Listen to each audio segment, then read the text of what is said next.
ქრისტი წინ გილაგია ბორჯომის ახალი ენერგეტიკულის 4-ვე გემო. თუ ერთ გემოს გამოიცნობ, მიიღებ 1 ევროს, თუ 2 გემოს გამოიცნობ, მიიღებ 2 ევროს, თუ 3 გემოს გამოიცნობ, მიიღებ 100 ევროს, ხოლო თუ ყველას გამოიცნობ, მიიღებ 303 ევროს. დავიწყოთ, ხო?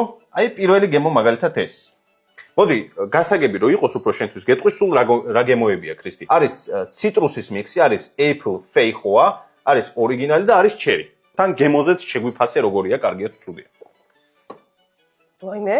რა არის? აბა ეს როგორ ფიქრობ რა გემოა? შეგიძლია დაასეივო და მე თქვა. მოდი დავასეივებ. დაასეივე. სად დავასეივე? გემოს მითხარი, გემრიელია თუ არა, დადება, კაი. გემრიელი არის კი.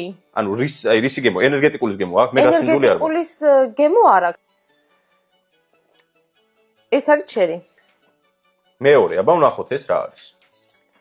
ამას აქვს ფეიხოს გემო. ფეიხოს გემო აქვს? თუ ვაშლის გემო. ეს ორივეს ანუ გემო. ვაშლი და ფეიხო ერთად არის ქრისტი ზოგადად. მაშინ ეგარი. დარწმუნებული ხარ? ხო, ხო. ანუ კარგად იგრძნობა? ძალიან და თან. გემოები მითხარი, ხის ამ გემრიელი არის ეს ორი თუ არა? სხვათა შორის ფეიხო და ვაშლი მომეწონა. ესეც რა ვიცი რომელი იყო ის რაღაცა არ ვიცი ჩერი რა რო იყო. იყო, ჩერი. მაგალითად ჩერი. ჩერის ფეიხო მირჩევნია. ციტრუსია. ერთო ჩემო. გასინჯე ბოლო. და ეს რა არის მაშინ? ორიგინალიო თუ რაღაცა რომ მითხარი ეგ იქნება. საბოლოო პასუხებია? ხო. და შენ მიიღე 3 ევრო. 3 ევრო? კაი, ხო, 303 ევრო. ყველა გამოიცანი, ქრისტი. მართლა ყველა გამოიცანი, კი. მართლა? კი.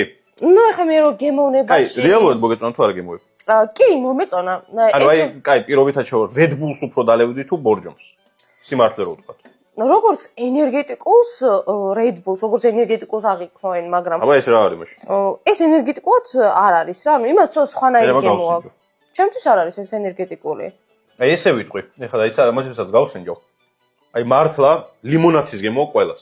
ხო, აი, კაიწვენი არის. ანუ რეალურად კოფეინის შემცველობა აქვს ამას როგორც ვიცი. ვისაც ლიმონათის გემოთი გინდათ ენერგეტიკული, მე ვფიქრობ რომ გემრიელი იქნება. აი ზუსტად. ენერგეტიკულის გემო არც ერთს არ აქვს აქედან, აი კლასიკსაც არ აქვს დაშე.